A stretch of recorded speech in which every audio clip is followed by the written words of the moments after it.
सदर Donald Trump ने Iran को दी गई कल तक की डेडलाइन हतमी करार दे दी है। ईरान को एक रात में तबाह कर सकते हैं, शायद वो रात कल ही हो। आबनाए हुर्मुज़ ना खोलने पर ईरान को सख्त हमलों का एक बार फिर इंतबाह कर दिया गया है और 1 घंटे की बहुत डिटेल्ड मुफस्सिल प्रेस कॉन्फ्रेंस की थी अमरीकी सदर डोनाल्ड ट्रंप ने। उन्होंने कहा कि ईरान एक अजीम मुल्क है, उसके लोग बहुत शानदार हैं, लेकिन आबनाए हुर्मुज़ को खोल देना चाहिए। इससे कबल हमने देखा समाजी राब्ते की वेबसाइट एक्स पर उन्होंने बहुत तल्ख बयानात जारी किए थे। हमें ज्वाइन कर चुके हैं अमरीका से डॉन अखबार के रिपोर्टर अनवर इकबाल साहब। इस पर उनसे बात करेंगे। अनवर इकबाल साहब, बहुत शुक्रिया आपके वक्त का।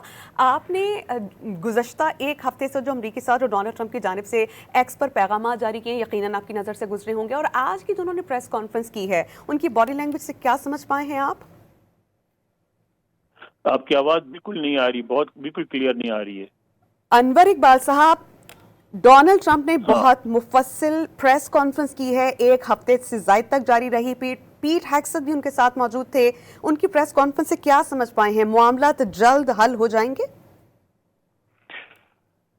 मामला तो बहुत गंभीर हैं, इतनी आसानी से तो हल होने वाले नहीं है, ना एक प्रेस कॉन्फ्रेंस से और ना किसी की तकरीर से। लेकिन इसमें इस प्रेस कॉन्फ्रेंस से 2 बातें नजर आई। वो ये है कि सदर ट्रंप ने दोनों बातों की सिग्नल दी। उन्होंने ये कहा कि फौजी तौर पे वो इतने मजबूत हैं कि वो अगर उनकी बात ना मानी गई तो वो मंगल की रात से हमलों में इजाफा कर देंगे। और दूसरी तरफ उन्होंने बराह रास्त ये भी एक्नॉलेज किया कि पाकिस्तान के जरिया बातचीत हो रही है और उसमें उनके जो नायब सदर हैं वो भी इन्वॉल्व हैं, उनके नुमाइंदे हैं विटकॉफ, उनके दामाद जो हैं जैरेड कुशनर वो भी इन्वॉल्व हैं, ये भी उन्होंने कहा। लेकिन उससे आगे ये इनके नतायज क्या होंगे उस पर गुफ्तगू नहीं की, सिर्फ इस बात को कंफर्म कर दिया कि हाँ बातचीत हो रही है। यानी उससे दोनों बातें वाज़ह होती हैं कि वो बातचीत में भी इंटरेस्टेड हैं, लेकिन वो अगर ज़रूरत पड़ी तो हमलों में मजीद इजाफे से भी दरेज नहीं करेंगे। अच्छा अनवर इकबाल साहब, अगर हम देख रहे हैं तो ये मामला तवालत इख्तियार करता चला जा रहा है। अमरीकी सदर डोनाल्ड ट्रंप के बयानात कुछ और होते हैं, लेकिन इन एक्चुअल सूरत हाल कुछ और होती है। अगर बात करें उनके अपने अराकीन की, वो भी उनको हदफ तनकीद बना रहे हैं कि अब इस मामले को रुक जाना चाहिए, और बहुत से लोग तो ये कह रहे हैं कि शायद वो तवाज़ुन ही खो बैठे हैं जिस तरह के बयानात वो दे रहे हैं। तो अब क्या लगता है कि वो क्यों इतना फ्रस्ट्रेट हैं?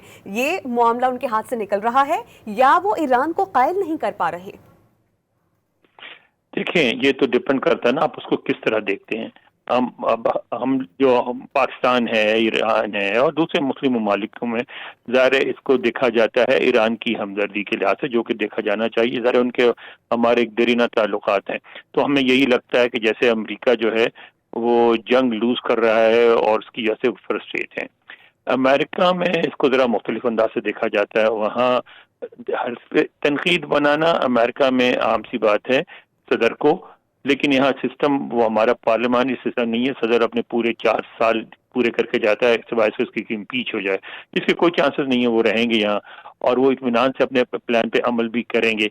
बात यह है कि जो जिस बात का मैं समझता हूँ कि उनको अगर कोई फ्रस्ट्रेशन है तो इस बात की है कि उनको यकीन ये दिलाया गया था कि ये जंग जो है फौरी तौर पर ख़त्म हो जाएगी। ईरान की अवाम जो है, ईरान के जो लोग हैं वो बिल्कुल खिलाफ हो चुके हैं अपनी हुकूमत के, और जैसे ही अमरीकी जाएंगे वो उनको वेलकम किया जाएगा और उनको एक निजात दहिंदा के तौर पर जाएंगे और ईरानी अवाम की खैरसगाली के जज्बात के साथ वापस आएंगे।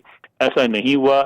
ईरान में कोई जनरल अपराइजिंग हुई, ना कोई इंकलाब आया, बल्कि ये जंग फंस गई और जिसे हम उर्दू में कहते हैं रायता फैल गया। अब जब इस तरह होता है, आप कहीं दावत में जाएं और रायता फैल जाए तो ज़ाहिर किसी को ये बात पसंद नहीं आती, क्योंकि अब ये सूरत हाल ऐसी है जिसमें वो किसी के काबू में नहीं रही, फैलती जा रही है, तो उसमें ज़ाहिर फ्रस्ट्रेशन तो होगी। यकीनन। अनवर इकबाल साहब, शायद ये बहुत आसान लग रहा था सदर डोनाल्ड ट्रंप को, उनको लग रहा था जैसे वेनेजुएला में मामला संभाले हैं और अपने हाथ में लिए हैं, शायद ईरान में भी रजीम चेंज कर देंगे। लोग जो हैं वो मुखालिफ हैं पहले ही अपने आला क़यादत के, तो शायद बहुत आसान होगी उनके लिए चीज़ें। आपको नहीं लगता कि ईरान को इस जंग ने मज़ीद मुत्तहिद कर दिया, और जिस तरह की रेजिस्टेंस ईरान दिखा रहा है शायद सदर डोनाल्ड ट्रंप ये एक्सपेक्ट नहीं कर रहे थे?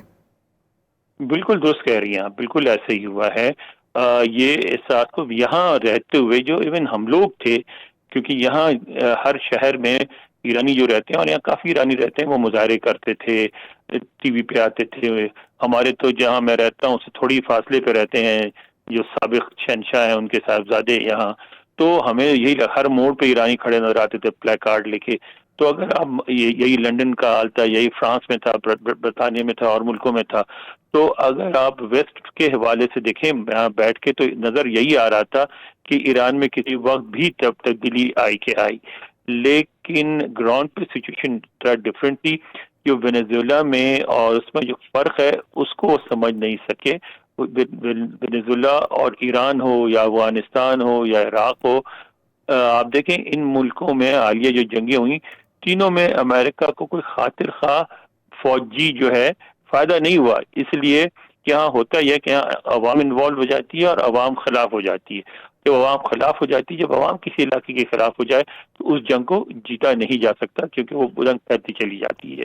یہی ایران میں ہوا. ایرانی جو ہے وہ اس بات کو ضرور چاہتے ہوں کہ کچھ لوگ ان میں سے کہ یہ حکومت تبدیل ہو، لیکن ایرانیوں میں کوئی بھی یہ نہیں چاہتا تھا کیونکہ ملک میں بمباری کی جائے، اس پر قبضہ کیا جائے، اس کو کوئی بھی پسند نہیں کرتا. تو بالکل ایرانی جو کم از کم ایران میں رہنے والے ہیں وہ تو متحد ہو گئے ہیں. ایران میں رہنے والے متحد ہو گئے ہیں، اور امریکی صدر ڈونلڈ ٹرمپ نے شاید مس کیلکولیٹ کیا تھا ان جذبات کو، شاید یہ سمجھتے ہوئے کہ شاید پابندیاں لگی ہوئی ہیں ایران پہ، عسکری طور پر اتنا مضبوط نہیں ہے اور شاید اتنی ریزسٹنس نہیں دکھائے گا. لیکن ایران بالکل اس کے برعکس ریئیکٹ کر رہا ہے، اور امریکی صدر ڈونلڈ ٹرمپ شاید اسی وجہ سے فرسٹریشن کا بھی شکار ہیں. انور اقبال صاحب، ڈان اخبار کے نمائندے، ہمارے ساتھ امریکہ سے موجود تھے. بہت شکریہ آپ کا.